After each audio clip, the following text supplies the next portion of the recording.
Pleasant afternoon, everyone.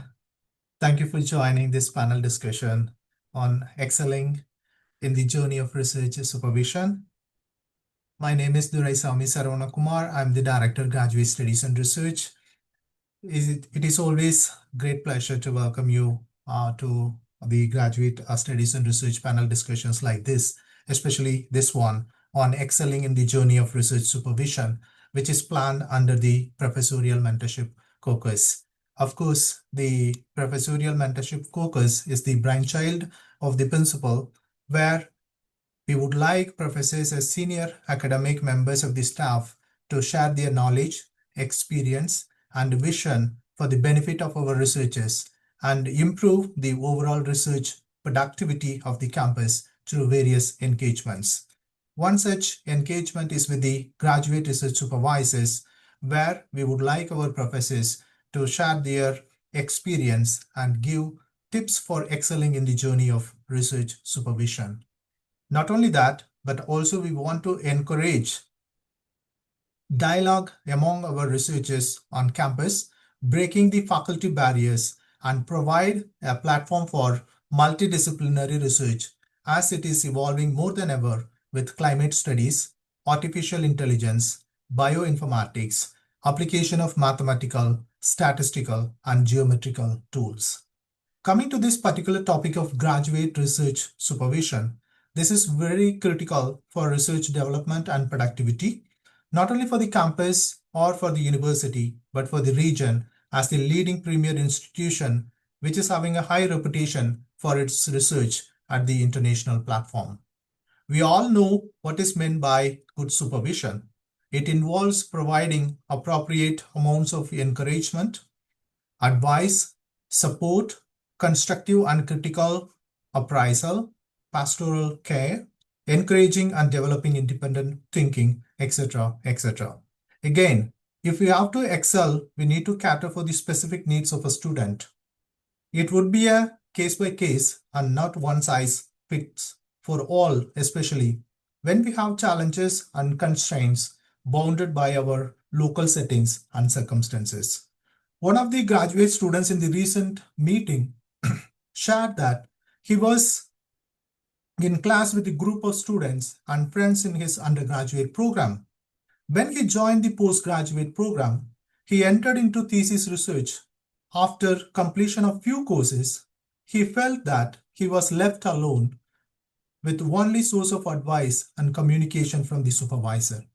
Imagine if that supervisor is not allotting time, if that supervisor is not responding on time, if that supervisor is not advising properly, then the fate of the student. Student will be left hopeless, not only with his research, at times it leads to some mental health challenges. Therefore, supervisors, we have a critical role to play in the paradigm of postgraduate research. That's the reason we have scheduled this session, and we will be doing more for our staff and students. With this brief introduction, we have four of our excellent professors who have willingly agreed to share their experience and thoughts how to excel in the journey of research supervision. Our first speaker will be Professor Roger Hosein. Prof. Hosein does not require any introduction. You would have never missed him on media, be it a television or radio or in morning shows, a newspaper or panel discussions on economic matters. Everywhere he talks about the strategic directions that small island developing states should steer for growth and development. Well-known economist, and he has been the recipient of Principal's Best Researcher Award for 2024. When I have attended his professorial lecture last year, I realized his passion for students and graduate research supervision. So I thought he would be a better fit to share his experience with the campus community. And you can also have an opportunity to discuss with him. So without further ado, I welcome Prof. Roger Hosein from the Faculty of Social Sciences to share his perspectives for excelling in the graduate supervision. And after his presentation, I will introduce the other speakers as well. Over to you, Prof. Hosein. Okay, everyone, good evening. Just verifying that everyone could hear me. Yes, Prof, I'm hearing you. Okay, good. So when I was asked to speak on this, I found it very interesting. I like the idea of sharing from our experiences with the student body. And Prof. Sarah, I must commend you and the principal on this initiative. I tend to support anything that you are involved in. I find you have been doing a tremendous job for the university. And so it's not difficult for me I'm actually out of the country to support things like this when you all are involved. I hope you all schedule a next cricket match as well soon. Now, in relation to PhD supervision, but more PhD rather than MSc, the first thing I ask my students is, do you exercise? I don't ask them if they have a first class, a upper second, a lower second. The first thing I ask them is, do you exercise? And I make it clear that if they want to do a PhD, they have to exercise 1 hour at 4 1-hour sessions for the week. Now, most students are surprised when I start off like that. And that's because I try to get into their minds that it's a very intense exercise we are about to undertake for close to 3 years, and that you must be physically fit alongside being mentally fit. And that one of the biggest prerequisites for mental fitness is physical fitness. So once I get that out of the way, I then say to my students, well, when we are here to work. And you are here voluntarily. I establish with them that they are here voluntarily. So I let them know that the volume of work that would be required is going to be a large volume. I also set the boundary right up front above the bar. So I say to my students, we are aiming in this program to publish 6 papers, all in reputable international journals. Now, that sometimes takes a bit of explaining and a bit of challenge. So I see many times we graduate students and they don't publish. And for me, that's unhealthy. It's kind of incestuous. And I prefer to see my students publish, and not in regional journals or national journals, but in international journals, so that they could go on to get jobs anywhere in the world. I have a student at the World Bank right now, 1 out of 9 people that write the World Economic Outlook, a student with the Andean Bank, a student with Schlumberger. They are all over. And we try to set the benchmark very high for them to reach. In terms of visioning, I try to open up their minds to dreaming. I try to in the beginning to explain to them what is a seminal piece of research. And once they identify their chosen area, I help them actually look for what would be considered seminal, so we can have a benchmark of what is the quality level that they go after.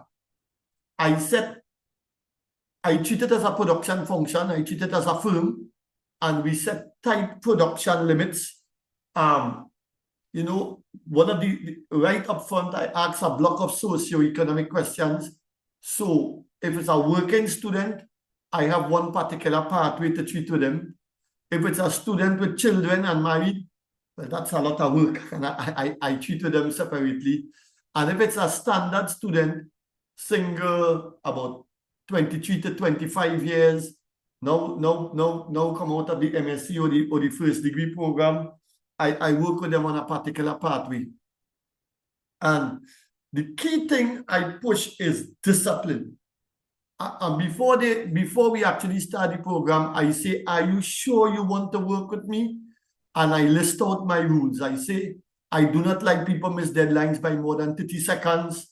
I give them a list of rules, and I tell them that I will adhere to all that you need me to do for you, which is reading your work and reading your timelines, as long as you adhere to what I expect of you. And the most flexible I can be with you is 30 seconds. If we have a timeline that you will pick for submission of date X, I add on to that 30 seconds. I don't pick the timeline. I let the student pick the timeline so that they pick a timeline that is comfortable with them. When they pick the timeline, I offer them +7. I say, you don't want to add on an extra week to make sure that if your uncle visits from Canada or your grandmother makes phone and invites you to eat peace, that you would have enough time. And after they pick the time, we have 30 seconds added on to that timeline that we work with. And I have found that aiming for journal publications during the process adds an important block of feedback. So after me and the review panel that look at the submission of the first paper, for example, we then send it off to the journal, and I let them know, well, okay, you might get rejected the first time, the second time, but you will get feedback, and we build that into the paper, and we upgrade it. I think a tremendous part of the process is building trust. So the student must know and have confidence that when they give you something to read, that you would read it, that you would give them well-defined supervision time periods, that you would look out for them, that you would promote their academic welfare, and that you will push them in the academic system. For all of my students with PhD, once they finish their work, their PhD, I call up somebody in the Caribbean Development Bank, in the World Bank, somewhere, and I try to get a job for them. Because I have confidence once they come out of the system of their quality. And that has been working really well. So they go into top jobs in various places. And I think the biggest lesson I would say to any new supervisor is only take this supervision job if you are going to be serious. Do not take supervision job of PhDs and be too busy for the student, be involved in consultancy, and have the students working on your consultancy and not finishing their tasks. Set timelines for them to finish. And, and I would say to the students, pick your supervisors very carefully, voluntarily go into the program, and know when you go into the PhD program, it's a lot of work for 3 years. I tend to tell them it's 15 hours a day, I work a day, 7 days a year for 365 days by 3. I say it to them in that way. Of course, it doesn't always work out that way, but I say it to them in that way, so they will have an idea of what they are getting themselves into. I have found, Professor Sarah, that this is a very enjoyable experience. I absolutely enjoy being a PhD supervisor at the University of the West Indies. I currently have about 10 students. I've already graduated about 12. And I enjoy it. And it's something that I think, you give young people the best opportunity to reach very, very high in the professional world right after they graduate, start off at a good level. And so for young PhD supervisors, work hard with your students and only take on students if you are serious. And for young students looking for supervisors, do your homework, talk to all the staff, talk to people, have an idea of who you are going with to supervise you, because too often we hear horror stories about PhD students in the program 5 years and 6 years and 7 years. I don't want that PhD student to ever cross 3 years with me. After 3 years, go your way. I won't have the time. So I work with you to get you out within the 3 years. And that, everyone has been my experience. It's a time tough, but it's a very enjoyable experience to see young minds prosper and grow and go into the professional world and climb very, very high, important ladders. Thank you. Thank you so much, Prof. Hosein, and it's very useful information, especially, the one that you said, asking the students whether they do exercise. And it's not only for the students, but also for the staff, like us, who always carry, a lot of work pressure. And when we go, it's better to do some exercise and relieve the stress every day. So that's an excellent one. And you also spoke about building trust. That's very, very important, and timeliness and timelines as well. It's not only taking the responsibility for the student, but giving in the hands of the student, so that the students will know whether they are able to meet the timelines, and they actually fix that by themselves. Thank you so much for sharing your experience, Professor Sain. So we will be asking our other professors to do the presentations, then we will come to the discussion. So I thank you once again for taking time off from your busy schedule to join and share your experience. Our next speaker here is going to be Prof. Shirin Haque, who is well known for her advocacy and service for women in science education. And she is the only professor of astronomy in the region. She received several honors and awards for her excellence in research. And of course, again, all of our professors, I don't think, I need to introduce them with so many things, and everything is there in the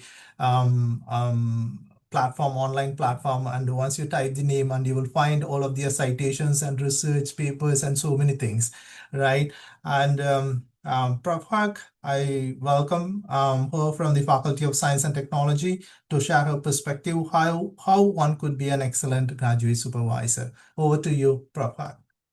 Thank you, Professor Sarah, and let me echo Professor Hosein's sentiments regarding the kind of work that you're doing at graduate studies. So we're really happy to see push like this. And so now let me just get into my presentation. Very different topic, and I think that's what makes this panel very interesting. The four of us come from different faculties, and you'll find that different disciplines come with very different challenges, and therefore will require different approaches. All right, so let me just share my presentation at this time.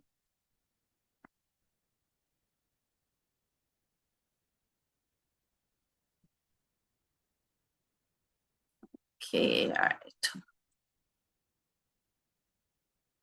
Just moving it to full screen. Okay, all right. So this is not about how to increase your followers and subscribers on social media, but something a lot more difficult actually.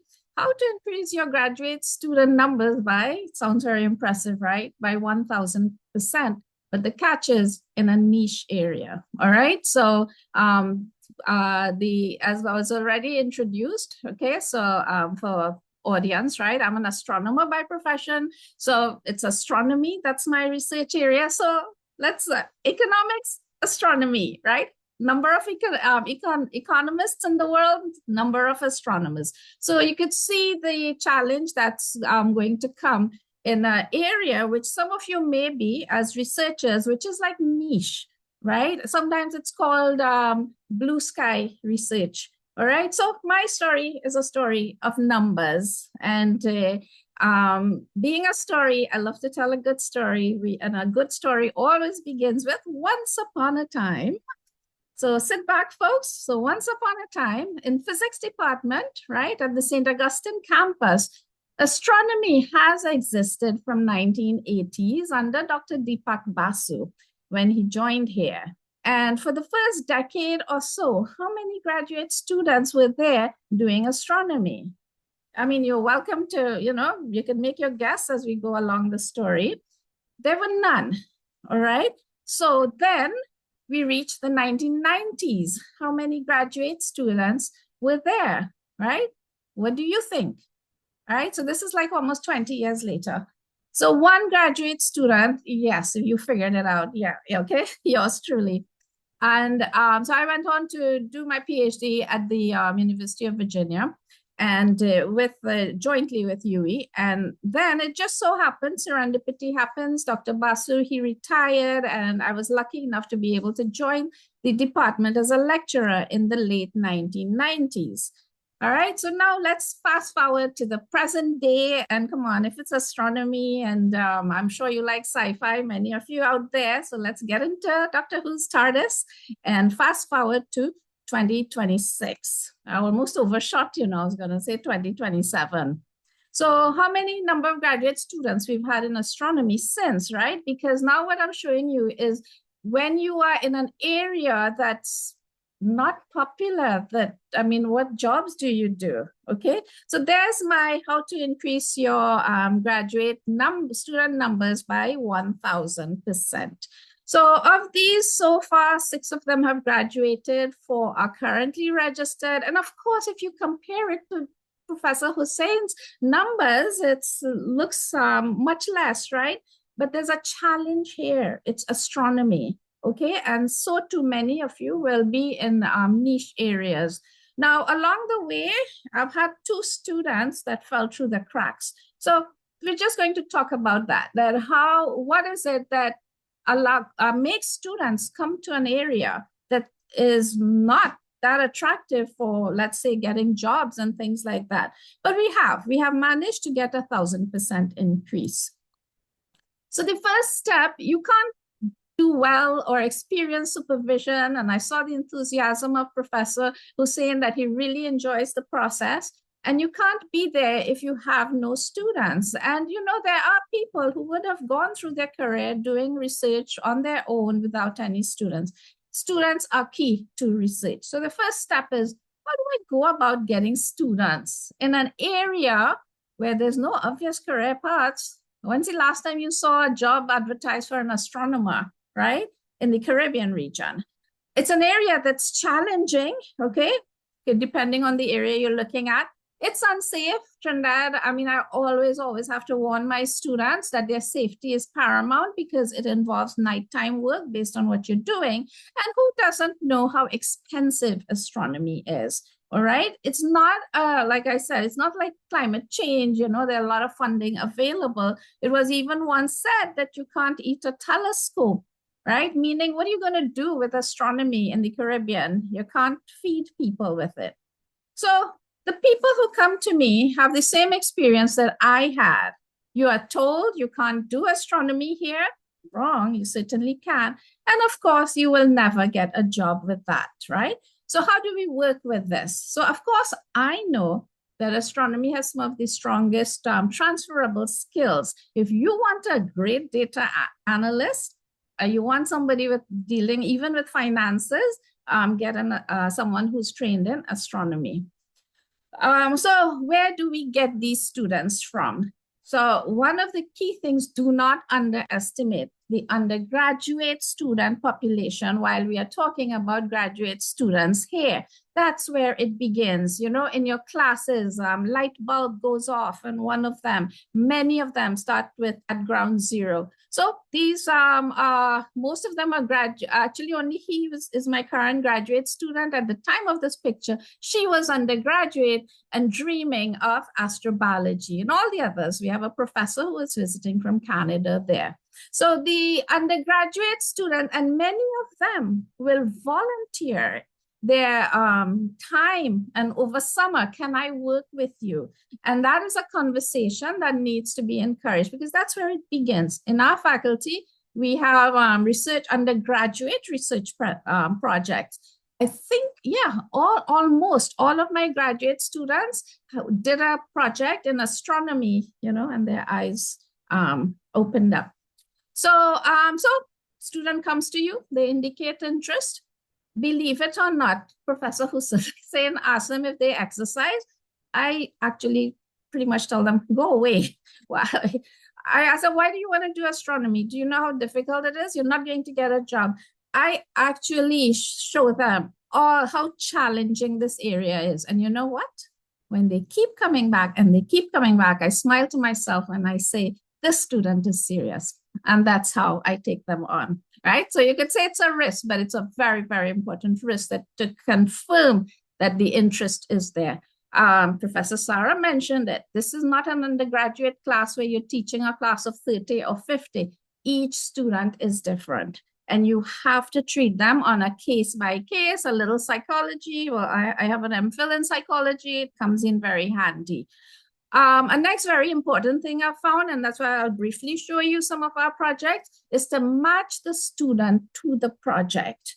Picking the right project and the angle, their skill set is actually going to make or break that project. If I move my students around, they probably would not be successful in another project themselves. And this too has been mentioned, right? And I have noticed it too. Yes, we want first class and upper second, but do not underestimate how deep interest in an area and hard work can trump academic credentials. Some of our best work has been by students who joined the program with lower 2, okay? So a niche field like astronomy, how do you get around? Only one astronomer, as was mentioned, in the Caribbean region. Collaborate, collaborate, collaborate. And as mentioned, women in science. Yeah, so I stole this slide from my presentation last week for International Day of Women and Girls in Science to show you, right? But that's another talk. And so the adventure begins. We have observational astronomy. This is Brandon Rajkumar, was very good with the telescope. And if I put another student on it, he or she would not have been that successful. So that about matching skill sets to a student's interest and ability. And all of these papers on observational astronomy, there's a handful of them, all in best international journals. The students are authors, right? And our collaborators. They do a great job. They literally put us on the map with the rest of the world, right? So again, these are big, big projects, and you can see the difference in different fields. And again, students are involved in all of this. So you've met Brandon. His work was on the sun and telescope, excellent work. Here's Ariel, and her work was theoretical, right? 3-body problem. And me, yes, I'm usually thinking about when the pizza is coming. Pizza plays a big part. And Ariel went on to publish in the top European journal, Monthly Notices of the Royal Astronomical Society. And I think these successes come from matching students' skills and their abilities and their interests. So somebody likes hiking, an outdoor adventure. Well, we got that. Join us for astrobiology, right? And this is my student here at the time, Denzel, who was working on the project on astrobiology. Pesky tour guide, not supposed to be there. And then again, with students as authors on all of these papers, we were able to do really wonderful thing, right? This is the first time, I mean, that is world's top journal, science, and on the work at the Pitch Lake. And we were given a gag order before this paper was published that no one was allowed to speak to any media or anything because of the importance of this paper. And this work was reported on all international, BBC, and etc. So what we are seeing is that the things that have worked, what I do is that I actually do a roadmap and a timeline for each student. And that gives them that, or else they're going to, in my case, they will flounder. I hold weekly meetings with all of them. I mean, sometimes we can't make it all. I always tell them sometimes 5 minutes are really just enough, and they're power meetings. We had one this morning, and they all share. What I found useful is that I have a student who has just joined, a student who's about to graduate, somebody who's in the middle of their program, and they support each other, share their experiences, and I want them to get into the habit, because we don't have a big group right here, to discuss science. And that happens at these meetings. And like I said, don't underestimate the power of pizza, okay? I've had 2 students over all this time that actually did drop out. So it's good to be reflective on what could cause that. One thing, as I said, mismatch of project to skill. So there was one person who was on the telescope, but that takes a different kind of demand, and they were not able to complete. I had another student who started working full-time, not on campus, externally. And the first red flag you're going to see, which I would tell you to watch out for, is reduced contact with the student. Suddenly 1 week, 2 weeks, believe it or not, whole semester, and you haven't seen them. you could predict that that student will fall off the track. So you got to keep that constant conversation going. And at the end of it all, don't forget the fun factor. We call ourselves the Dark Knights. So obvious, right? You get that. And I am Alpha. We all have our code names, and as they come in, they are Beta, Gamma, and they each have their code names, and we just have fun because and we talk science, we talk astronomy, we bring opportunities to each other, because it's not just about mentorship, it's camaraderie, it's fun, it's a very, very precious relationship. So I end my segment with that. When it comes to astronomy, something you do in the dark, I believe that the future's so bright that we gotta wear shades. And it took me a while to Photoshop all that shades for all the students there. These are all my current students at Pizza Hut, all you can eat on a Thursday. It works out. All right, so Professor Sarah, that brings me to the end of my presentation. Yeah, thank you so much, Prof. Haque, and that was so exciting and engaging presentation. And I could see some key takeaways, right? And you are actually looking for students in astronomy program, and so I appreciate that. To inform this group, right? This forum, we have over 700 students registered in MPhil and PhD programs on St. Augustine campus alone, right? So that's huge number.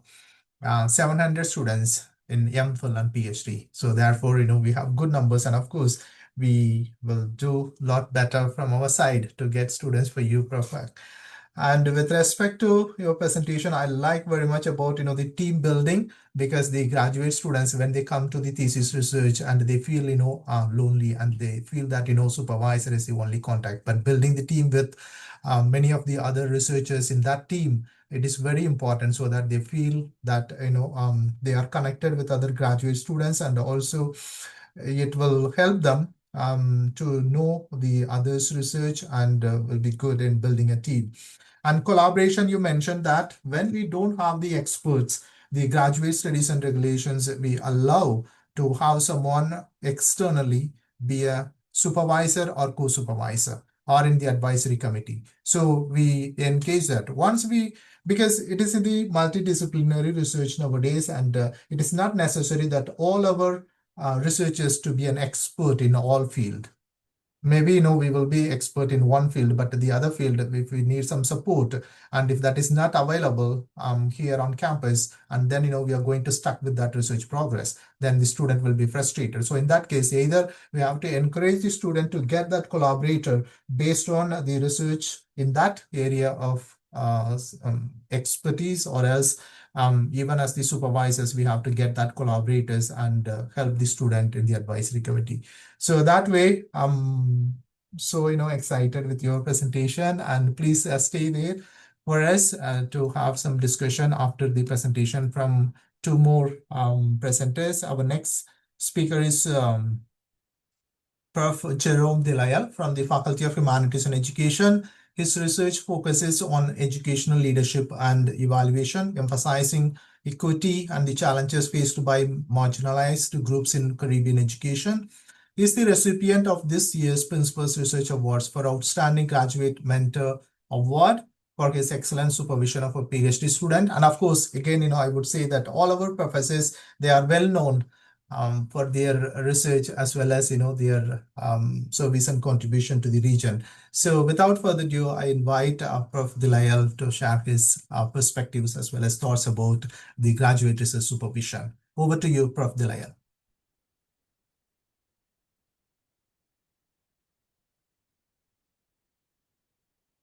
Thank you very much, Sarah. I'm really enjoying this. Some lovely stories. Let me try to share my story with you. It's very much focused on the Ministry of Education, and I do both leadership as well as measurement. I have 3 specializations. So those are the 2 that I develop students in. Purpose-driven is a big word for me, and so I've been using it in something that I'm writing. It's to be motivated towards a higher goal, and so this mentoring program, which operates along with the other PhD students that I have. So I have a lot of PhD students. I want to explain the context, the phases that we've gone through, as well as the output. And you're going to see my students as well. We've made use of all the available funding, both here and elsewhere, so that we can, touch base with experts all over the world. And you see there Sabrina with the late Professor Glazer, who's a grounded theory expert. So this is the timeline. We started off with undergraduate students, and by 2018, we began our first PhD graduates, so that we just had a wave of graduates, and we switched the program a bit to take in a second batch starting from 2019 to 2022. And we actually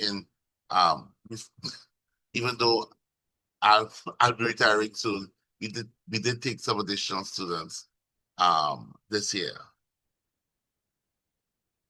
Back in 2004, I was a measurement and evaluation expert in the Faculty of Medical Sciences, and the then CEO suggested that I leave because they were going through some big loans and I would be important.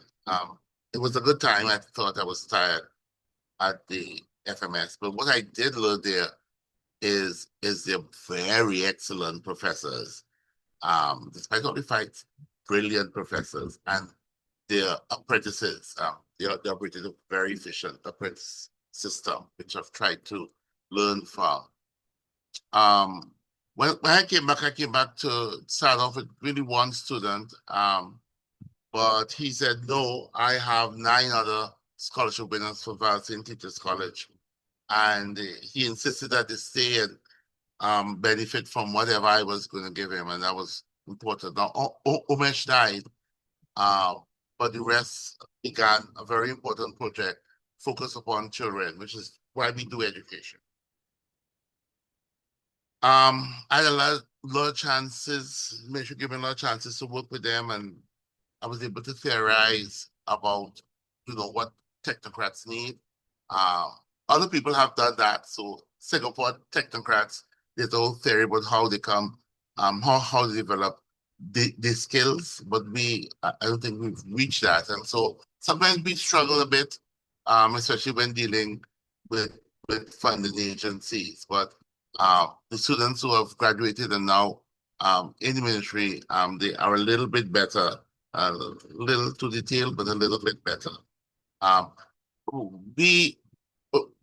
Well, I got my PhD at 33, but we tend to have very much older people. And so I focus upon the 20 to 35 group, and I included a lot of international networking. I didn't include those pictures. So the first outputs we said were 2018, we got 2 students in.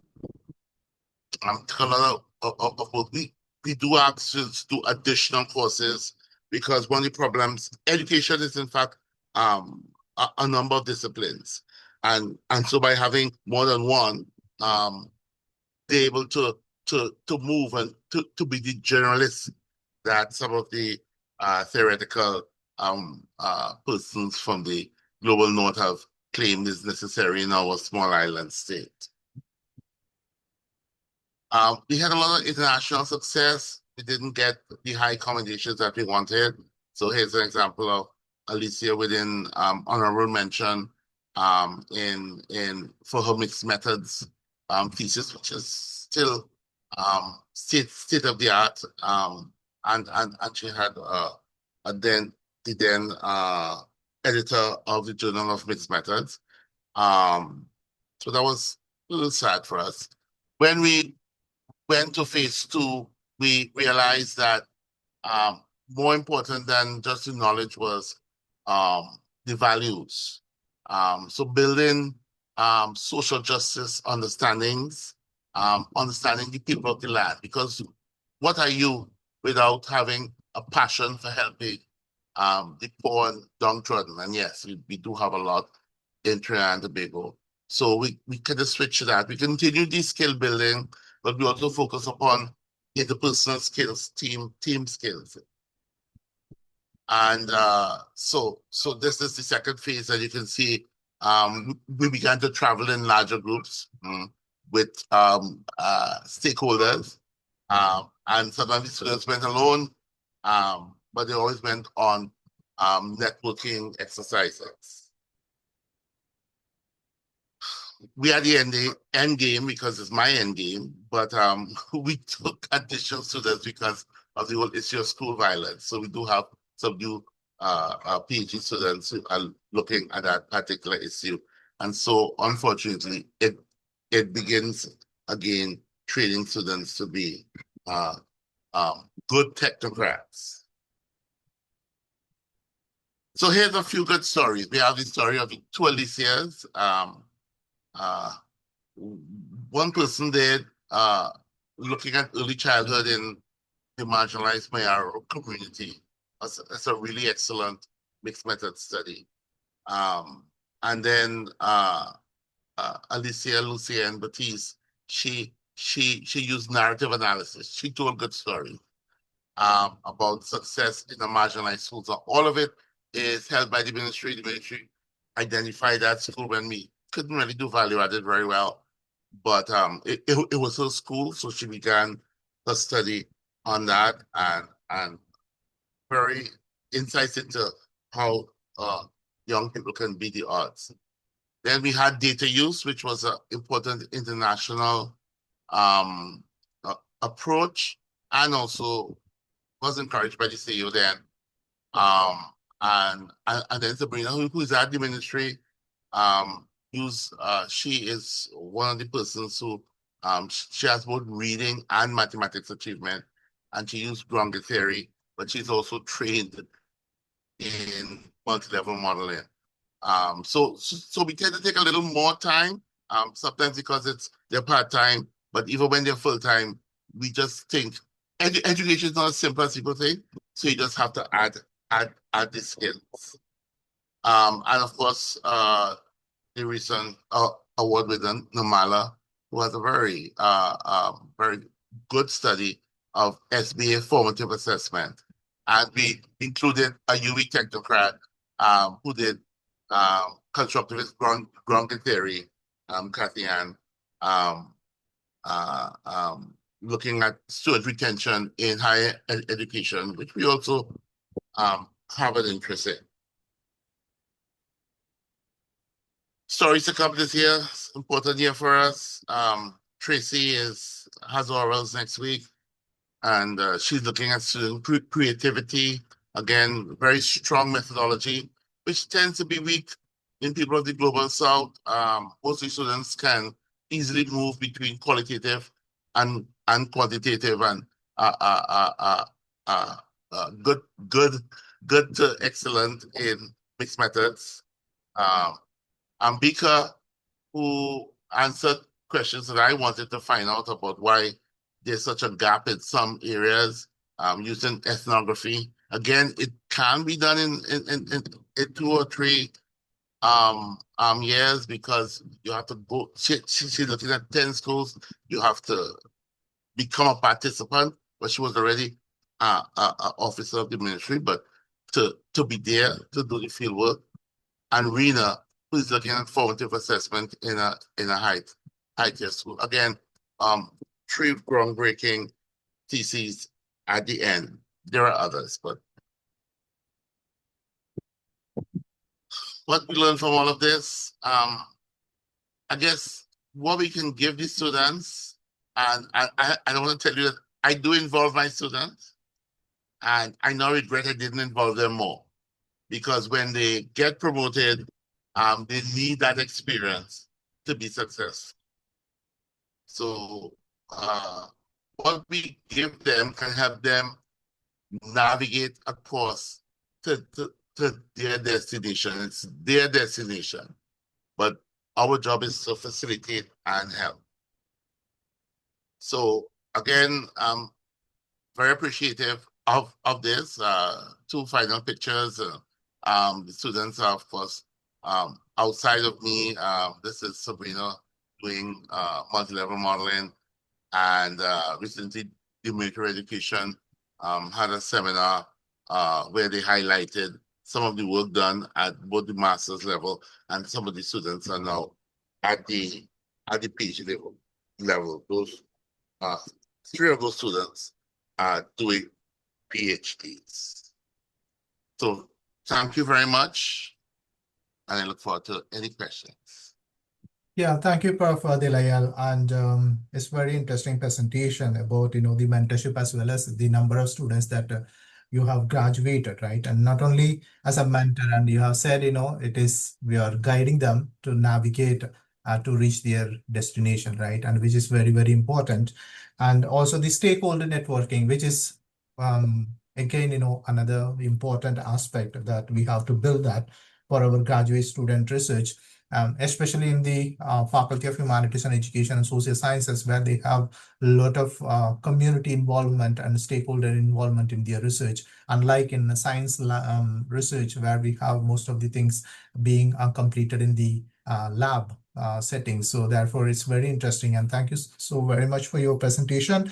Now, I have our last speaker, and of course, when we had a brief discussion, and Prof. Carrington, who is going to be our next speaker, said that, if I am allowed at the last speaker, then all of my previous speakers would be saying whatever, the important key points. But I'm still sure that Prof. Carrington will bring, a lot of valuable points from her perspective, and who is well known in the region and beyond for her research contributions, particularly how impactful those were at the times of COVID-19, right? She is Professor of Molecular Genetics and Virology in the Department of Preclinical Sciences, Faculty of Medical Sciences. Prof. Carrington wore many hats to her credits and pioneered in the virology research, collaborating with various international and regional health organizations. Of course, she has guided and has been guiding PhD and MPhil research students with good scholarly outputs. So without further ado, I welcome Prof. Carrington. Over to you, Prof. Thank you very much. Let me just share my screen. Make sure I see right. Okay. Okay, so everybody can hear me? Yes. So, yeah. Okay. So thanks so much. And thanks for the introduction. It's really, I'm really happy to be here today. When it comes to my academic career, my 2 favorite things are research and graduate students. So I'm very happy to share what I've learned over the years. So as you heard, I'm Professor of Molecular Genetics and Virology in the Department of Preclinical Sciences. I have been at UWI for 30 years. And my perspective comes from, although I'm in the Faculty of Medical Sciences, my perspective is from the basic sciences. So in terms of research supervision, it's molecular genetics, virology, and that type of work brings particular challenges in terms of resources. We heard from when we were talking about, when Dr. Haque, Professor Haque was talking about the astronomy. So resources, very expensive. The fact that in our case, we're doing lab-based research. And also as it relates to operating within the medical sciences, where we have, we have MPhil and PhD programs, but we also have other types of students who do research. We have the people, Doctor of Medicine people, the DM students, they sort of like specializing in clinical, particular clinical areas, and they have research components. We have MSc students. My experience is mostly with the MPhil and PhD students. And there are also other peculiarities with dealing with health and clinical sciences. So I'll try to give a perspective on all of that. Right, so some of you may be familiar with this map. It is almost 60 years old now, and I've shown it many times every time I talk about research and supervision. But I think it's a good starting point because it captures the research journey, I think, beautifully. So we all, your students, they all begin here in the City of Hope, in the Bay of Literature, and they move through the jungle of authority, and then they move on to places like the Canyon of Despair, Mount where am I going, where, you know, that period where nothing works, nothing seems, none of your data makes sense. You question why you started in the first place. There's places that you might pass where you might get a little serendipity, but then you have things like the delta of dirty data, the wreck heap of discarded hypotheses. You pass through the where am I fog, we all know it well, the great fundless desert. And then we have all the report writing, and eventually we emerge in the delta of editors back into the sea of theory. And it's not an easy job. It's not an easy task, but we all, I mean, those of us who do research enjoy doing it. As supervisors, our job is not to eliminate that experience. We can't. It's part of the journey that they have to go through, but we have to, basically our job is to guide students through it, let them know that a lot of what they experience during the time is normal, and it's, you know, let them know that you have been there too. And obviously the journey will look different for each program. A PhD program would experience practically all of these things. A student in a PhD program, an MPhil student would have a much more defined path. And when you have the MSc and the DM students, they have other challenges. For example, the DM students, they're balancing clinical work with research. A much smaller research component, mind you. So we're guiding them through. So we have to show them the map, not walk the path for them. We can give advice, we can provide tools, we can rescue them sometimes, but they have to make their own way. And if we both do our job properly, then we can, you know, you have the visit places like the Walk of Intrigue, the Great Ridge of Realization after you come out the Where Am I Fog, the Garden of Discovery, the Pinnacles of Achievement, and the Veil of Satisfaction. So those are my own twist on this map. So if we do it well. So just before I go on to giving some examples of some of the lessons I've learned, these types of students I've encountered and how I've dealt with them, just give you some background on my own journey as a supervisor. As I said, I've been at UWI for 30 years. And the first student I was a co-supervisor for, he graduated in 2000. He had an MPhil in pathology. I was a co-supervisor. And since then, I have supervised or co-supervised over 20 MPhil and PhD students across fields like molecular genetics, virology, veterinary microbiology, environmental biology, and public health. And I've also served as Deputy Dean for Graduate Studies and Research for 7 years. So that gave me a faculty-wide perspective on the sort of systemic challenges that arise for supervisors and students. I also was involved in developing, I introduced the MPhil PhD program in molecular genetics in the Faculty of Medical Sciences. And I also was the originator of a suite of postgrad courses in scientific presentation and critique. My research group with COVID, we were quietly doing research, my own business, and then COVID came along, and the research group has expanded in terms of the numbers of people, the technological capacities that we have, the actual infrastructure and resources we have, and of course our collaborations, which were large before, have sort of expanded even more. So I've seen supervision from a lot of angles, as a new supervisor, as a department head, as a faculty administrator, and each role taught me something different. But I think what probably shaped my approach the most was my own experience as a student. I was at the Institute of Cancer Research in London. That's where I did my PhD. And I was extremely fortunate to have two wonderful supervisors. This is a photo I took with them just a few years ago. I had Professor Robin Weiss. He was a seasoned and highly respected virologist. And then Professor Thomas Schultz, who at the time was Robin's postdoc. Who was more involved in my day-to-day supervision. So I had a wonderful experience in a well-resourced lab. It didn't really prepare me for when I came back in terms of resources, but I managed. They equipped me, even though it was a different situation. I think that what I learned from them, I was able to apply and adapt and find success. All right. So in medical sciences, as I said, we supervise across a wide spectrum of students from MPhil, to DMs and MSCs. And many of our students, we have a variety of different types of students. I'm sure it's the same in some of your other faculties. We have people who are basic scientists. We have people who come from a clinical background. We have people who are full-time students versus part-time students. For my own part, because of the laboratory work involved, the type of work involved and field work involved, part-time, I would only take someone as part-time if they are working at the University of the West Indies, preferably in our faculty, or if they are not, if their work, where they're working is very, very, very closely tied and supportive of the type of work that they're going to do. Many students don't have the luxury of being full-time. So that is one of the things that limits our intake.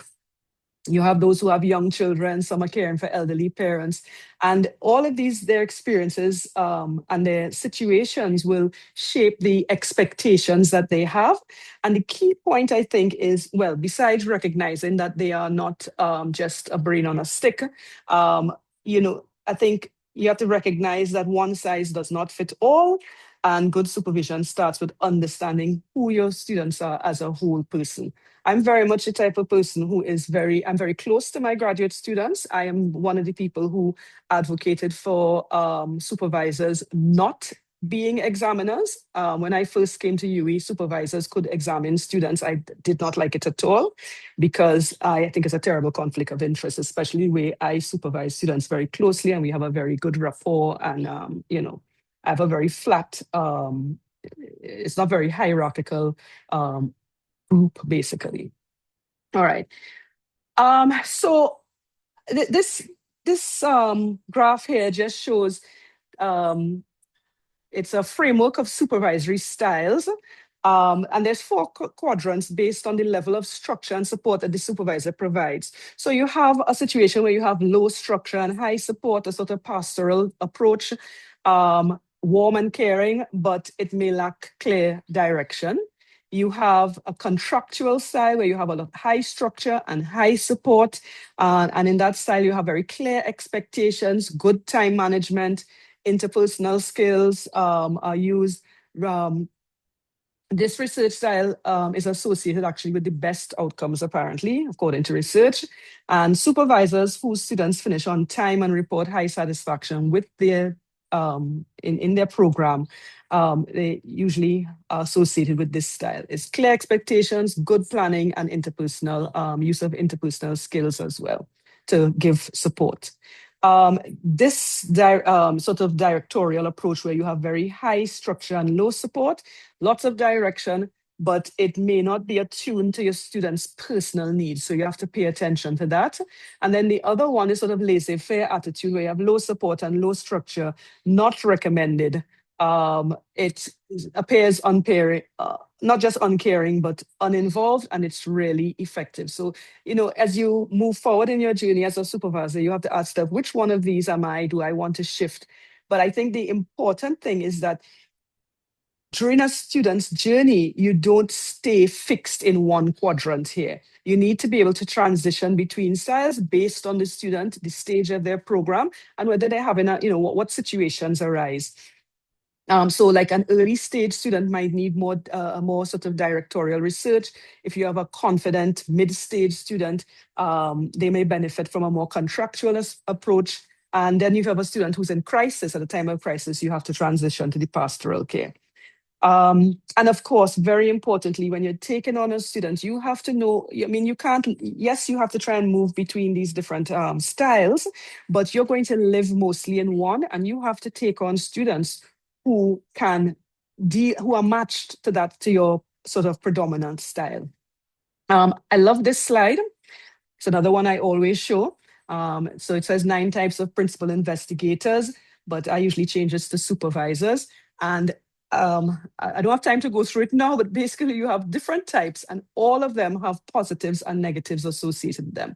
So you might have a slave driver.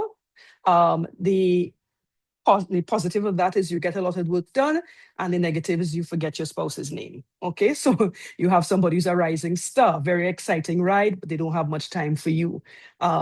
Different ones. You have a psycho, keeps you on your toes, very scary. Okay, so I was very lucky all of these supervisors have pros and cons. For my own part, I think I had a demigod. So this was Robin here. power, prestige, better job prospects, but I didn't see him that often. And then I had Thomas, who sat opposite me on the bench in the lab, looking at everything I did every day, a bit of a control freak. He knows exactly what experiments you're doing, and that's the positive. The negative is he knows exactly what experiments you're doing, and he knows what results when you're supposed to get results. So reflect on how you were supervised, because that's going to influence how you behave as well. As I said, supervision is not a static role. It's a relationship that must evolve as the student grows. And as in the early months, you need to have one side. In the final stage, where the student is a near peer, you want to be transitioning to another stage.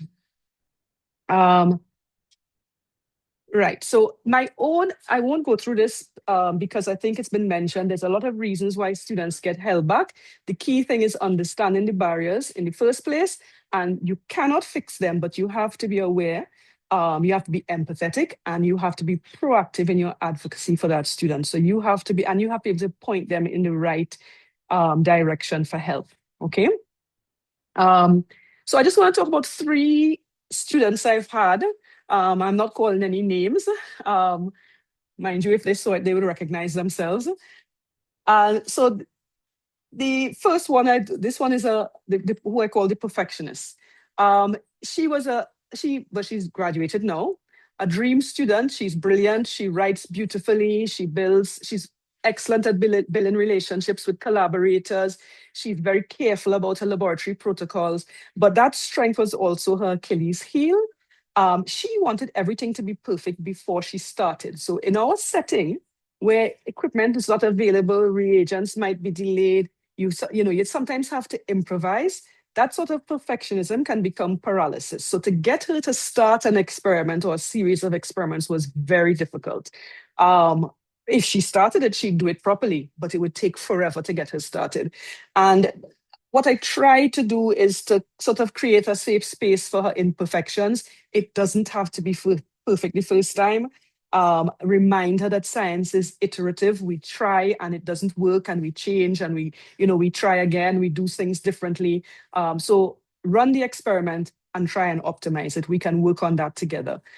So the style was a lot of pastoral care and encouragement, pushing while maintaining their trust. Then one of the most difficult ones was the overwhelming juggler.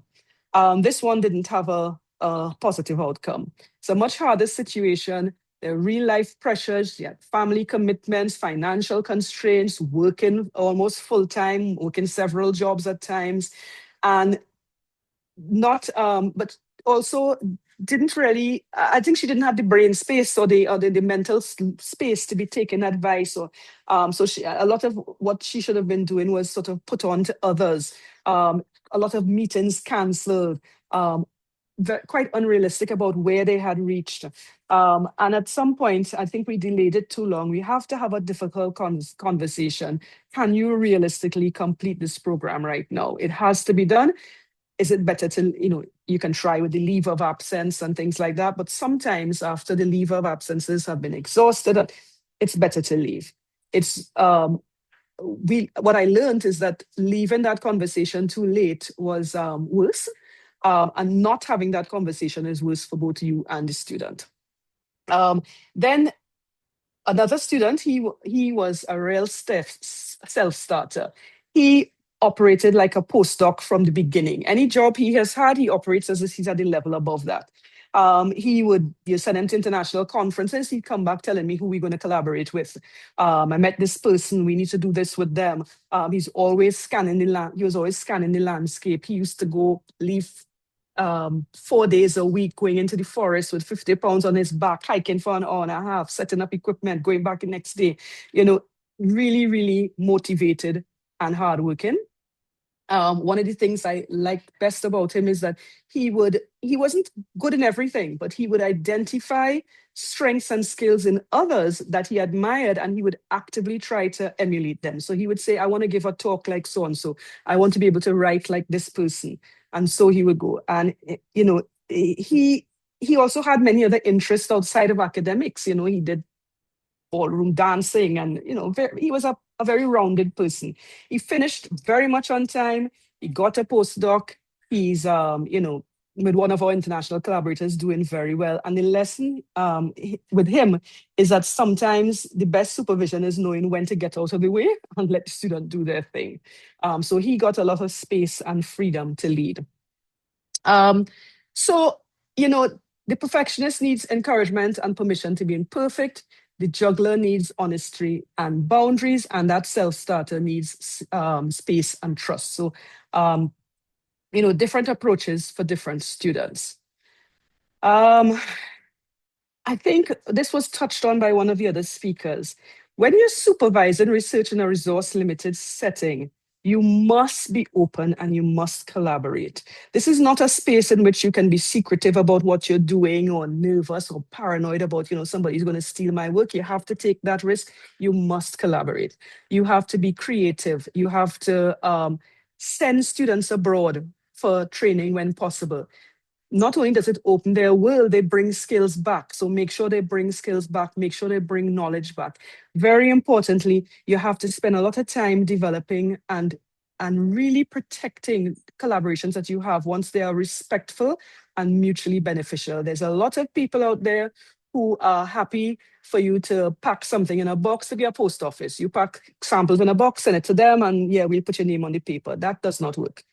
I don't advise it at all. Make sure that you are having as much input as possible, that you are intellectually engaged, and that these people respect you and give back to you as well. And you need to be honest about what you can and cannot offer. So besides, international partners that gives you access to facilities, training, broader academic communities than what we can offer locally. Co-supervisors are very important, so they can bring in complementary expertise. And as we heard, you can bring people from outside of the University of the West Indies, outside of the country. They're essential when your research crosses disciplinary boundaries. And advisory committees, we have them at UWI. It's not just a UWI requirement. They can be a genuine resource if they are well, if you have the right people there. So I use them actively and ensure that you have real engagement, okay, with your it opens doors. A good committee can catch problems early and also open doors for students. The last thing I want to say is to know your limits. We heard, you cannot, there's lots of, every 2 weeks, I get another student telling me they want to do research with me, right? But you have to be careful. You have to make sure that you're pulling in the right people, as Professor Haque said, the people who are suited to the task. So you want to say yes when the research that they're interested in aligns with your own expertise, when you have genuine time to commit. When I was, I became head of department, I just stopped taking graduate students. I went down to one, and I'm only now starting to build them back up again. I had, like 4 and 5 before. Say yes if your working style suits that student. If you can assemble the right support for the students. So if you don't have all the expertise, do you know the right people to bring in? And if you're excited about the project that they want to do or that you would like to have them do. Seek support when the research moves beyond your expertise. If you recognize personal bias or conflict, seek support if the student is facing issues beyond the academics. There's lots of resources at UWI that we can reach out to. And if you need a fresh perspective on the work, now you can get that from the advisory committee, you get that from your collaborators, but let people look at what you're doing. And of course, we have quite a bureaucracy and a lot of paperwork in UWI. You need to help your students wade through that. When to say no if you're already stretched thin. If you lack the expertise and can't find a suitable supervisor, do not take on people that you cannot supervise. If the person's working style is fundamentally incompatible with yours. If taken on, most times when I have to reject potential students, the story I give them is that I really don't have the time to dedicate to another student in this area because it's not, so don't shortchange them. Don't shortchange your existing students for the ones coming in. And don't take somebody because you feel pressured rather than motivated to take them. So just coming to the end now, what do I wish someone had told me when I started? I think with each student, set expectations early, discuss timelines, what communication style works best for them, and what you need from them and what they need from you. Be honest in progress reports. We have these forms that we have to fill out every 6 months saying how the student is doing. I have to say the forms, I think, are very narrow in what they capture. It's sort of like student doing brilliantly, student doing well, student to leave or something like that. I can't remember the three, but I think we need a little more leeway. So don't sugarcoat problems. It doesn't help anybody and it creates bigger issues later because you end up with these situations where you have a student who's recorded as being, going fantastically for 2-3 years. And then suddenly you turn around and saying, they never do this, they never do that. You have it on paper that they did otherwise. Okay? So be honest, both you and the student. Encourage students to write from the start, not just at the end. So, try and get them writing, drafting publications and things like that. Get them to publish. Very importantly, create community. Like I said, my group are very close and tight. It's a very informal, it's very flat arrangement. But we also have like regular lab meetings, journal clubs. We go out sometimes and hang out. They need peers just as much as they need a supervisor. So obviously they do a lot of things without me as well, the students. And I also, the students may not be that many, but you have, so in my group, we have lab techs, students, postdocs, and they all operate very closely so that the students get that support. And of course, remember that the student has a whole life beyond research. And being flexible is not lowering standards. Obviously, we have to work within the parameters that UE sets for us. But you can be flexible to accommodate, students' needs. And also remember that your students are always watching you. And so they're looking at how you handle setbacks. They're going to model you when they go forward and be supervisors. So you have to model resilience and problem solving, to benefit them. And just to end, the best supervisors are always learning. So no matter how experienced we are, you still have to be learning as a supervisor. Every student is different. Every project is different. Supervision is fundamentally about relationships. So you're creating conditions for another person to do their best work.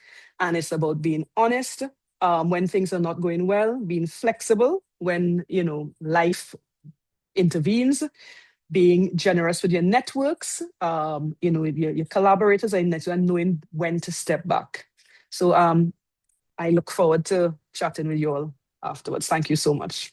Okay, thank you so much, Prof. Carrington. And that's actually a wonderful presentation and sharing your experience. And now you would have realized why I had you at the end. Okay, so that's really wonderful presentations from all our professors, and of course Prof. Roger Hosein has to leave since he is out of the country and he is unable to join for the discussion. But we have 3 of our professors and a lot of takeaway messages from Prof. Carrington's presentation. Particularly the last one, still learning. It is not only about the supervision experience, but also I learned many things from my PhD students' research. It's not necessary that we should be knowing everything. Sometimes they go and learn from foreign collaborators with external persons. So that's an opportunity for a supervisor to learn some new things. Then we will become master of it. Then when we have to supervise the other set of cohort students, then we are master there. So that's excellent, and a lot of points we have to carry forward for our research supervision and for better research productivity on campus. Now I open the session for questions, and I see Dr. Haque Singh. Dr. Haque Singh is, you can please unmute your mic and you can, pose your questions to the panelists. Whoever you want to ask your question, please feel free. And also, I'm asking the same for others as well. And of course, I'm not sure if Dr. Hutchinson is here. Yes, over to you, Dr. Haque Singh. Yeah. Thank you. Thank you to all of the panelists. This was really very helpful. In particular, Professor Carrington, I wanted to ask you, and maybe some of the other panelists can chime in. I wholeheartedly agree with all the advice you've given and all the perspective you've given, but you had a specific slide about barriers. And I wanted to know if you could give some tangible examples about how within the UE system you've managed to overcome or manage some of these, how you've dealt with some of these barriers in terms of different circumstances. Yeah. Okay, so do you want me to put the slide back up? Or yeah, I think that might be helpful. Yeah, let me find it. Hold on. Share. Oops. Other things have come up on my desktop. All right, so let me go back to that slide. I believe it was this one. I didn't spend much time on it. Oops, sorry, I have other things zooming up here. And this, right, so I think you can see it now. Yeah, financial constraints. So we're, and one in particular that you're interested in? Administrative delays, perhaps? So in my personal experience, the thing that has come up that I just don't know how to manage is students come in with best intentions. They have the best, they're good students, all of that, but you just end up in these situations where life happens and then you have to adjust. And sometimes, in my particular stint at UE so far, I've had to deal with COVID for a large portion of a large percentage of my time here, plus being on maternity leave twice, plus students also on maternity leave. So maybe it's just that time in my life, but I found that as people's family commitments change and their financial constraints, those are the two big ones. So most of my students have actually transitioned to part-time. I agree with you. I would not have ordinarily taken students as part-time for all the reasons you said, but it became necessary. And how do you continue to set realistic boundaries within the system that we have while also trying to be flexible? That's something I've struggled with and have found that they aren't making much progress. And I don't have a stick, except to send them out of the programs, but that's kind of extreme. Yes, so I think that is the biggest issue, and you'll see that the student who didn't end up finishing in one of my students, I've had others who didn't finish, but that one in particular, it was all about finances, family commitments, children. It was just too much to devote the time required. And in that case, it wasn't somebody who came on board in that situation. That situation developed over time. I think how we managed to make some progress at one stage was by putting them into situations where the research can be done much more quickly. So those would be the type of students that I would definitely, if at all possible for them, try to get them into a collaborator's lab where there's no waiting around for reagents and you can have a short, intense period away from family, away from responsibilities, a very intense period of focus on a set of work. So that helps. You have to change your expectations as well. They're not going to complete in 3 or 4 years. They're going to take longer. And I think it really is not easy, but you have, the mistake we made was that we were not honest early enough about where the need for them to stop and really take a leave of absence. What kept happening is the student would say, for financial reasons, they would say, well, they can't register this year, so they're going to take a leave of absence, but they will continue doing some research. And that doesn't work either. It doesn't help anybody. So I think you just have to be very, very clear about boundaries and set expectations early. I think one of the other things that helps students like that, if you can help them with the financial constraints. So luckily, these days I have funding that I can, support them as a research assistant. So that's helpful as well. If you can actually get that financial support for them, whether they can work as a teaching assistant or, if they're good enough If they have a master's and a colleague goes on leave, is this somebody who can do a bit of teaching? Anything to keep them close to the lab is helpful, but it doesn't always work. I had to admit defeat at certain points. Yeah. Thank you for that. In terms of financial constraints, though, I wonder if you have any ideas, or Professor Tara, about how, as an institution, we can do better to financially support our students. Because, as you know, in abroad, in many top-tier research institutions, students are actually paid to do research. They're paid, yeah.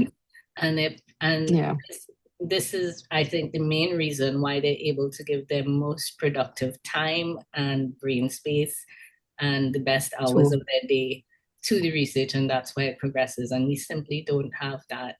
Yes, I agree with you fully.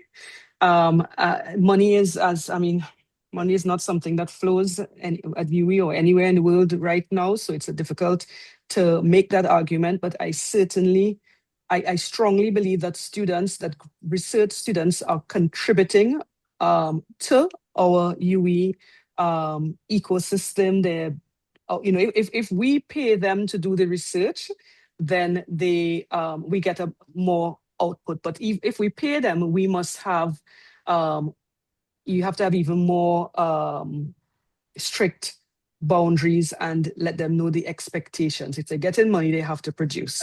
But I do think that is one area that we fail. I don't think people should be paying to do a PhD, also because when you pay for something, it's like, okay, it's a transaction. I have this, I am paying you, you give it to me. I don't think we owe anybody a PhD, all right? They have to, so they work towards the PhD. So I find that somebody paying for a PhD is difficult for me to understand. Yeah, and I would do it differently if the resources existed. Yeah, no, we have a challenge, across the campuses, right, with respect to postgraduate scholarship or other type of support for the graduate students. And of course, as you have mentioned, I have seen some students in the system for so long, maybe about 4 or 5 years, and they got the scholarship and all of those things. Then finally, they end up dropping off from the program, right? And even some of the research assistants and teaching assistants, we would have seen that. So what is needed is actually the supervision, or else that actually motivation, and encourage the students to complete, because research is continuous, and sometimes the supervisors also will put a lot of stress on the students to complete a big amount of work, right? And which is unreasonable to some extent. And because PhD is a piece of work, and of course it should deem to fit for the award of degree.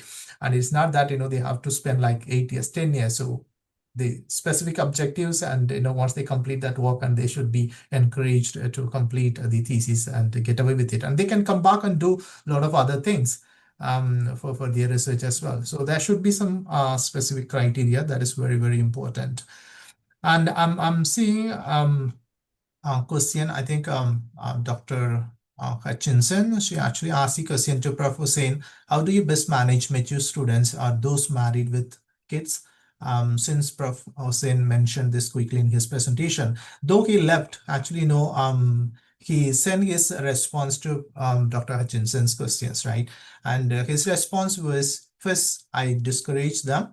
Then once they show commitment and are persistent, I set clear guidelines and meet them at nights or evenings instead of during the day. I also meet them on weekends if I have to. I try to get the first paper off the ground quickly so that they can see the benefit from the momentum.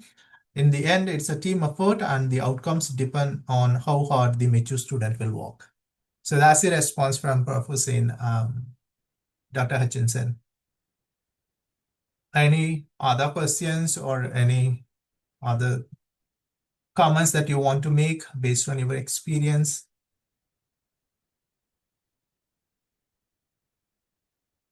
Students, they also have a lot of expectations for the supervisors, right? And we actually send a survey with the students to seek their expectation. And when they share their expectations, and it's all, everything they wanted is actually timely response as well as guidance. And I could actually share folder or else, the document here. Where, I have also masked or else, blocked up something because, that's too sensitive where students, complain about the supervisors. But when we ask the MPhil and PhD graduate students, right, what's your expectation? And, most of them said, they wanted to get the guidance and also they wanted to receive the timely response from the supervisors. So that is one of the things, they have asked. And many of the students felt that, they are not getting timely response and they are not, getting time to meet with the supervisors. In case, they cancel the meeting. For example, if you see, right, at least, they wanted to meet with at least once in a semester. And one of the students mentioned that I have had 0 meetings for the entire semester. My supervisor is too busy, so worked on my own, but was refused to present for the seminar because the draft that I was not on par. And that is actually demotivating for the students, right? So as supervisors, we need to understand some of the perspectives as well as the expectations from the supervisors as well. That's why, it's very important.